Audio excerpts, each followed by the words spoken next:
like the fear of Jordan. And I will then say to thee, you are my friend. Carry me like you were my brother. Love me like a mother. Will you be there?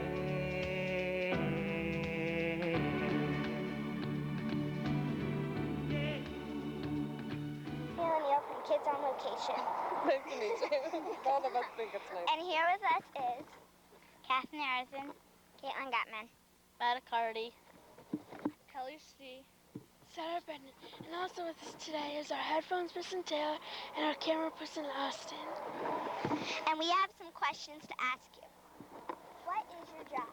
My job is Humane Educator for the Humane Society of Port Jervis Deer Park. What exactly do you do? The main thing that I do that's the most fun for me is going to the schools, visiting the elementary schools with Mikey and other assorted animals and talking to kids about animals and animal issues. What do you like your job and why? I love my job. This is what I always wanted to do since the time I was a kid, was be a teacher and work with kids and animals. what is your favorite part of the job? My favorite part is being with kids like you. Talented kids like you.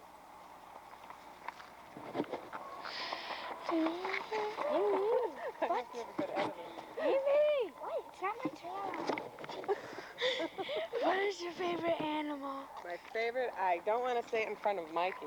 Actually, I'll cover his ears. Cats. How many hours do you work? How many hours? About 40 to 50 a week. Depending on what's going on. What kind of education do you need for your job? Okay, I have a teaching certificate, and I've been a teacher for 19 years.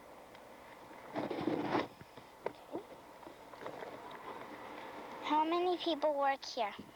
Right now, we have, let me see, five full-time and 2 part-time. Do you think all kids should have a pet? No. I think if a kid is responsible and the parents want to help make sure that the kid takes care of the pet and the kid wants a pet, it's great, but all kids should not have pets. Depends on the family.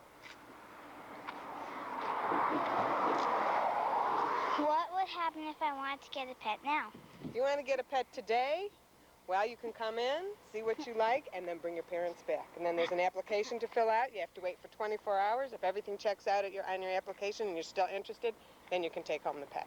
Of course, the pet has to be spayed or neutered before it goes home. What is that?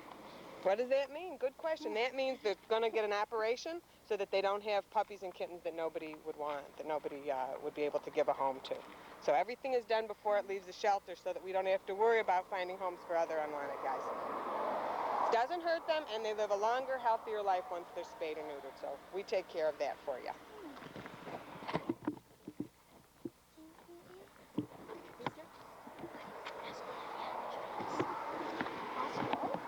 Yes. Looks like someone behind you has a question. How do you know to decide what pet is the best for you? Okay, do a little research. If you think something is cute and you want to get one, you better read up about it, talk to people about it, go to the library, because you might find out that just because it's cute, it's not going to work in your situation. But if you learn about it and you feel you're responsible and you can afford it, then that's going to be the pet for you. You might want a giant dog, but if you live in an apartment, you might have to wait. We have chickens. Chickens are pretty cool. Hey, if you have the space for chickens, go for chickens. Absolutely. Okay. What kind of unusual experience have you had? Kind of unusual experiences I've had. Let me think. I wish I would have had a preparation for that. I don't know. I can't, right off the bat, I can't think of anything totally unusual. So I'll have to think about that. You'll have to ask me that later, okay? Okay. Thank you for letting us interview you, but do you think you could take us on a tour of the Humane Society? Absolutely. That's what I'm here for.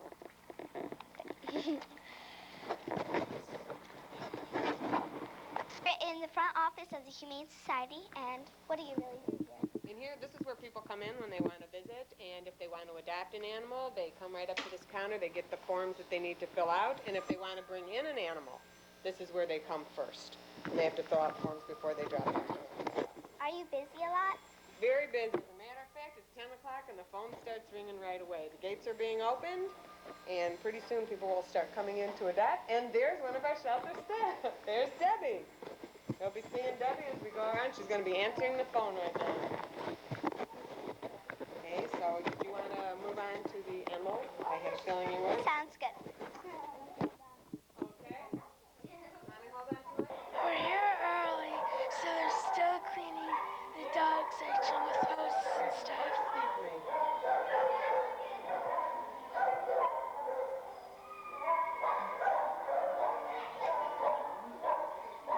Hi, we're in with the cats now. They're cute, and we have lots, and she has some information about them. Okay, right now we're putting rings on all the cat cages so that the cats have something to play with during the day. You'll notice they also have towels and beds and toys and all kinds of stuff in there.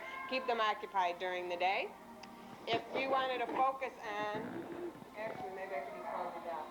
As you walk around, you will see blue cards and you will see, we'll tell that one, white cards. Does anyone who's here remember what I said the difference between a blue card and a white card was when I was in school? This goes way back. Oh, gosh. It was a long time ago, so I'm going to tell you again. If you see a blue card on a cage, that means that the cat was brought in as a stray. We don't know anything about its history. If you see the white card on a cage, that means somebody owned the cat, couldn't keep it anymore, and brought it in. We'll know a little bit more about the cat if we have a white card on the cage. So let me put those back. So we don't, what went where? Okay, that means this one went to this one. Okay, that's right. Okay. An interesting story about the kitty right here that you're focusing on. This is Misty, and this kitty was brought in by the police. It was taken away from kids who were dragging it around by its neck. And that is totally unacceptable and against the law. So the police brought this kitty in, and now Misty is looking for a good home. We have a nice variety. I will hope so, yes. Nice kitty. We've got every different color. You'll notice black and white. And you will notice beige and brown. And here is what's called a very unusual cat called a snowshoe Siamese. The reason it's called a snowshoe Siamese, look at its feet. Why does that one always grab out for people? What do you think? Why do you think that one's grabbing out? Because that one would like to play. Notice extra toes. Can I pet him? You can pet them. The important thing is to ask, and you guys, nobody wants to hold a kitten. We're going to take out just a couple at a time. Because I love cats. Cats are the main favorites of me. You don't want anyone to escape? Can I hold that Siamese cat? Okay, tell you what, we'll do 3 at a time. You can take the Siamese, you can take that one, and then after you 3 hold them for a while, then the next group can. But, Okay, why don't you take that one out as long as we're on this side. But first, those guys will have a fun time. Matt's worried about it. Matt's worried that he's going to drop the cat. Oh, we're going to make sure he drops it. Because I thought you said that. That's all right. You want to support him on the top, you want to support him on the bottom. Come on. Right, no, take this hand, put it under his rear. I don't want to hold You don't want to hold the cat? Nah. Okay. Just like that. Notice this one's got extra toes also. He's wearing a mitten. See, if you hold him near your body like that, it's very easy. You cradle him. Oh, give him a pat. Pet him under his chin. Yeah, see when they do that with their paws, it's like, oh, I like that. hi, this is a kitty cat. It has triplet friends, and its name, it's a stray cat. I think no, it's not. I don't know what its name was. I didn't really bother to look, but it's not stray. Someone couldn't have it because there's triplets, I guess. Okay, so that's about my cat. This is Powder. He's a snowshoe Siamese, and he's not a stray, and I think he's pretty cute. This is a stray cat, and its name is Alexis, because that's what I named it, and I'm going to get it. I can't. This is Mookie. I got This is Mookie. He was a stray. He has a twin, and he lives with another twin.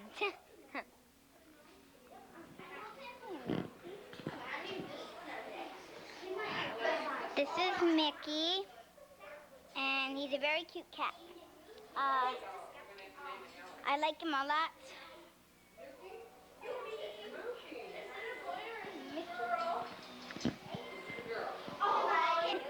Sweet. Hi. I have two of the cats, but there's another one. I don't have room for that, and this one got out, so I had to take the other one. So that's really it. What's his name? You okay? This is Sydney, and that cat's trying to get Sydney, and now it's trying to get me. Okay. He's so sweet, and he got a folded ear.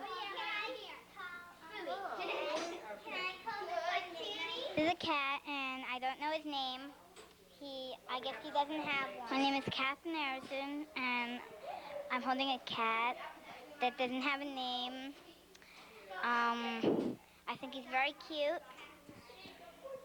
It's a stray, and I would have taken him if I could, but my mom wouldn't appreciate it. Yeah.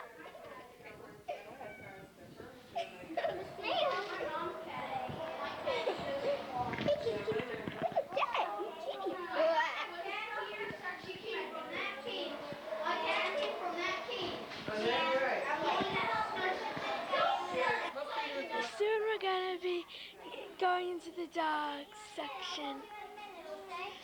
He came from here. I'm gonna call this guy. He looks like midnight, black. Okay. He's only 7. Yep. That's neat. All right. Here you go. Okay. Oh my God. Okay. How's my Good, you're okay. You know what would be so really? Anne's trying to get that too. To bring them back and we can put them in there with the. I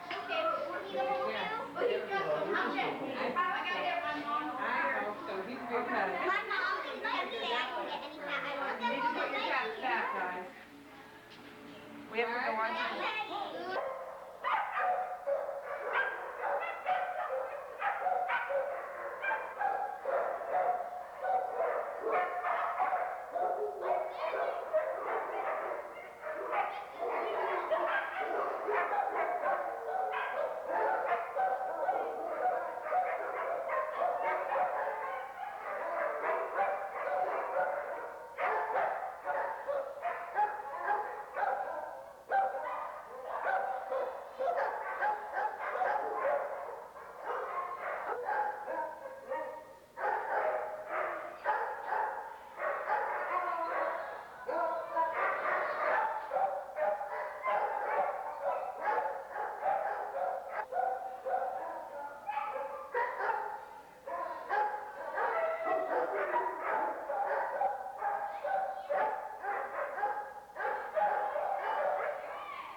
any cases of cat food, dog food, bags, cans, the whole works. This is where we get the food for the animals. Okay? Great chance later to meet someone who already just adopted a pet.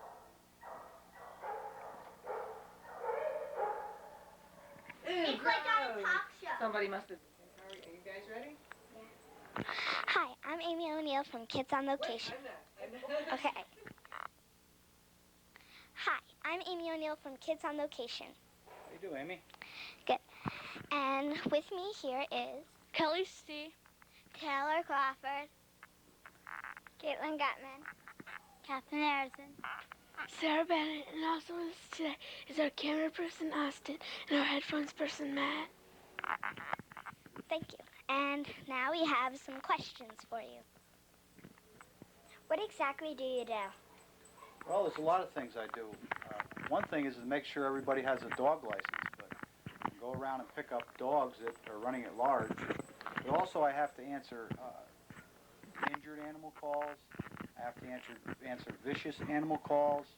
I have to pick up a dead animal if it's hit by a car. I have to go for a bat. I have to go after a snake. I have to go after a lot of different animals, raccoons, woodchucks, skunks. So that's why my title is called Animal Control Officer instead of Dog Control Officer for the city of Port Jervis. Actually, what is your name? My name is Barry Longwell. I've been the Animal Control Officer for the city of Port Jervis for 11 and a half years. Thank you. He answered my question, so he can. Have you ever had anything unusual happen? Unusual. Well, I don't know about unusual, but amazing. The time with the dog, I think I was filmed by your people over there in Delaware Valley with that dog that was lost in a car accident on Route 23. And it was gone in a snowstorm, and it was gone for 3 days. And the owner came down and put a sweater out there, or a scarf. And the animal came back to the scarf, and then we got a hold of the owner, and he came down. So we were really happy that the dog got back to the owner and wasn't hurt or anything. That was pretty amazing to me, but normally it's just your basic animal problems we have. How do you catch the animals? Well, some of the animals walk right up to you, okay? And other animals are afraid of you, so sometimes you have to use a trap. We have a big, long trap we have for dogs, and we put a little food into one end, and the dog will walk in and step on a pedal, and then the door will fall down. It's called a have-a-heart trap. We have a smaller one for cats, we have a bigger one for raccoons, and we have a real big one for dogs. Do you have any pets yourself? Yes, I do. I have a female retriever, Dixie. She's about 4 years old. I got her here at the shelter.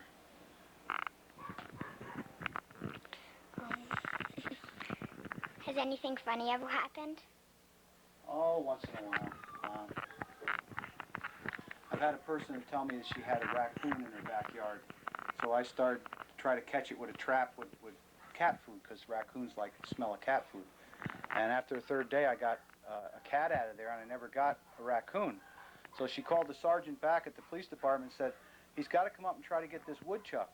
So I thought that was kind of funny. She thought she had a raccoon, but then she had a woodchuck. So then I put the broccoli in there, and I got the woodchuck the next day. But I thought that was kind of funny. She didn't know the difference in her animals.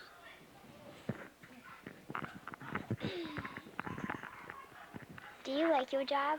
Yeah, I love my job. I love my job, especially when I find a dog and I get it back to the owner. I see the smile on their face when they get their dog back or their cat. But you know, one of the important things you want to remember, kids, is if you have an animal, make sure that your rabies shot, your parents have the rabies shot up to date. Because whenever we have a problem with an animal getting in contact with a wild animal, if it doesn't have the rabies shot, it's not good. But if it has the rabies shot, all they have to do is go to the vet the next day and get a booster shot, and the animal is fine. But if the animal doesn't have the rabies shot up to date, they have to quarantine the animal or put the animal to sleep. And you don't like to do that with your pet. So always make sure your rabies shot, take it to the vet at least once a year, and make sure the rabies shots are up to date. Have you ever got bitten by an animal? Yeah, I've been bitten, I think, 3 times. I had to go down to the hospital, and Not bad bites, and it wasn't nasty dogs either. It was friendly dogs. They were just scared. And when a dog is scared or an animal's scared, they will bite you. That's why it doesn't pay to handle a strange animal that you don't know, okay? Because animals, they get scared and they will bite. Is there a majority of animals that you have to go after? Well, the biggest majority is dogs. But like I said, there's all the other animals involved, even snakes, even reptiles sometimes. But mostly it's dogs. Yeah, I take about 100 dogs a year that are running at large and bring them out here to the shelter, and about 90% of them get back to the owners. The owners come out and claim them. Sometimes they don't, but most of the time they come out and claim their dog. Do you need any kind of education to have this job? Well, they do give you a lot of opportunities to go to school to learn about handling animals, but I have always been an animal handler. In my family, they've always had animals, and I've always had the opportunity to work with animals, and I've never gone to school for it, no, but a lot of them do. A lot of the animal control officers go away for a course. There's a 2-week course you can take. Once a year they provide that, but I have never had to go. I've always been pretty lucky and know a lot about animals. I've always been interested in animals, probably like you kids today. My first animal I picked up, I was about 5 or 6 years old, and I went over on a corner across the street from my house, and this dog came right up to me, and it was friendly. And I put a leash on it and took it home. And that was my uncle's hunting dog, and he had a reward in the paper and everything, but I didn't know that. My mother knew it, and she called her brother, and he came over and got his dog back. But if the dog wasn't friendly, I would have never went near the dog. You know what I mean? If you got a dog and it's not friendly or it growls at you, stay away from it. If the dog comes up and licks your hand and, you know, it seems friendly, it's a different story. But even then, like I said, a scared dog will bite you. So you have to be very cautious about handling a dog you don't know. So you never went to any school? No, I never had any animal education other than I work here at the shelter, too. I work 40 hours a week here at the shelter. And I get an education working here. What is your favorite type of animal? The dog. I love the dog. What do you think about people that don't take care of their pets? Well, I usually take them to court. If I find somebody that's not taking care of their pet, I can write them in what's called an appearance ticket. Agriculture and marketing makes up laws that you know, cruelty to animals or whatever. And what you do is you write them under that law, and you take them into the court, and you explain it to the judge what you feel is happening and what's wrong, and the judge will make a decision whether I'm right or the person that owns the animal is right. And the judge will make a decision whether they have to pay a fine or do community service or it's just dismissed. You know, it depends on how much evidence I can produce to the judge to prove there's cruelty or whatever. Okay? Has anything sad happened to an animal? Yes, there's a lot of times I've had to go and pick up a dog that's ran and got hit by a car and killed. And it always brings tears to your eyes because you don't like to see that. So be very careful when you're handling your pets. Make sure you have them on a leash. Don't let them run because the cars, you know, they can't stop. And that's what happens. I brought some stuff with me today. Anybody tell me what this is here? What is it? A glove? A rubber glove, right? Okay, we use this when we're handling an animal that's possibly had rabies and we have to destroy it. If we have to destroy the animal, we don't touch the animal. We put on 2 pair of these, and we put the animal in a double plastic garbage bag, and then we take it to the vet, and the vet does what the vet has to do, and then we take it over to the health department, okay, in Goshen, New York. And what we have here is everybody carries, you see the cloth leashes. I like this one right here because this is better for me. It's like a choker. And if I have a strange dog, I don't want him to chew up the leash and get away from me, and I don't want to lose your dog. If you lost your dog and I find it, I don't want to go back to you and say, I lost your dog because it got off the leash. So I use this type of chain leash right here, and it works pretty good. Now, if I got a nasty dog, if I got one or a raccoon or something I can't get close to, what I'll do is, see, I can use this right here. This is called the snare, and you put it around their neck and you pull it up just tight enough you're not hurting them. And then you can handle the dog, and you're way back here, and you're not going to get bit, okay? That's a little secret we got. Now, can anybody tell me why I'm carrying here with me the badminton rackets? Does anybody know why I carry these? Can you take a guess? So you can play badminton? No, you take a guess. What do you think? to distract the dog so then you can... No, this is not for dogs. That's a hint. Give me a... To catch snakes? No, not snakes. Snakes, I use that snare right there. That goes right up around their neck, and I put them in the bucket right here. Do you take it to, like, take one there and then use them both, like, and pick up the animal like that? Yes, I do, but it's not the animal, it's a bat, okay? When I have to deal with a bat, I go in a house, it's a lot easier to handle a bat. Some people wear heavy gloves, handling gloves.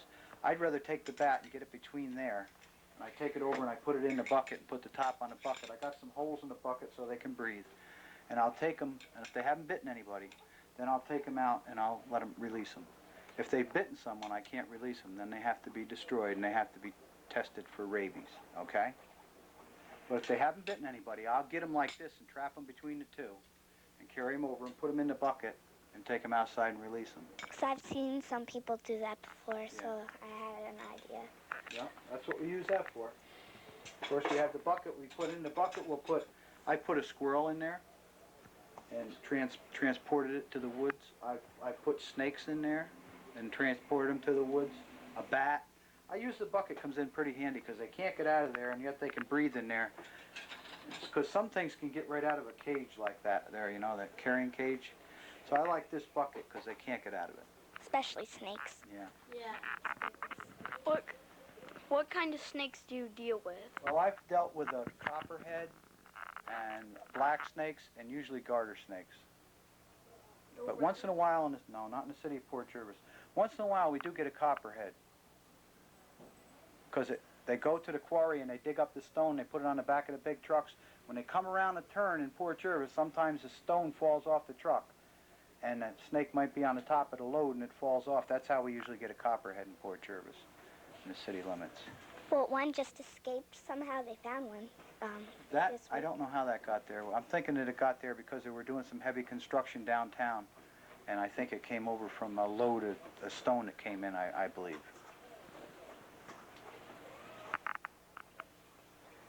Okay, when was the last, animal you catched? The last animal I caught was, actually it wasn't, I didn't catch it. I got a call last night to go up. A woman found a cat on the beach, and she was going to take it home. It was a very friendly cat, okay? This is a good warning. Everybody listen to this. She found a friendly cat, and she's walking home with it. She gets right in front of her mother's house, and the dog barks and scares the cat. The cat scratches the girl and bites her. So I had to go up to the house and pick up the cat and bring it out here. We'll have to keep it quarantined for 10 days to see if the cat's going to be all right. Because it was a stray cat. We don't know who owns it. We don't know if the cat's ever been to a vet. So that's a good thing to remember. Don't pick up stray animals, and because you could get bitten, and you don't have any history of where that animal came from or whether it's had its rabies shots. We just went to the Raptor Center. And what do you do with those type of birds, like a raptor? Well, we have a couple telephone numbers. See, without the Humane Society here, it'd be kind of hard for us to work. So Port Jervis has a contract where we bring our dogs and cats out here every year. We can bring them out here and they'll take care of them. They also provide us with telephone numbers that they give us numbers. We call these certain people, and they'll come in and take, like I've had Mrs. Sigel, I've got a wild turkey out of her shed. I got a goose, or a Canadian goose, down the street from her, about 3 blocks. So I would just call this person in Greenville, Tammy Haig. There's a few of them, and they'll come out and they'll take the animal and take it to, get it back on its feet and get it back in the wild again. What should we do? We have 2 roosters loose in our yard, and we can't catch them. Well, it's good if you can find a farmer, because a farmer knows how to handle a bird like that, okay? A chicken or a rooster. You got to find somebody that's done farming, and that's what I did downtown. I had a rooster downtown. I couldn't catch it. I tried everything. So I got the farmer that lives outside of town there, and I told him that he could have the rooster if he can catch it. And he went downtown and he caught the rooster. So I would recommend a farmer if you've got a chicken or a rooster. We have 2 chickens. Any more questions? I'd like to, you all got here today on a bus? Yeah. I'd like you guys to give a nice round of applause to your bus driver here, because he got you over here safe and he's going to get you back safe, okay? And the reason I say that is because I used to be a bus driver. In 1969, I used to take Mrs. Sigel home after practice when she was after school activities. I drove a bus and I took Sharon Sigel, was Sharon Holtz at the time. I took her home. I was a bus driver in 1969 in the early 70s.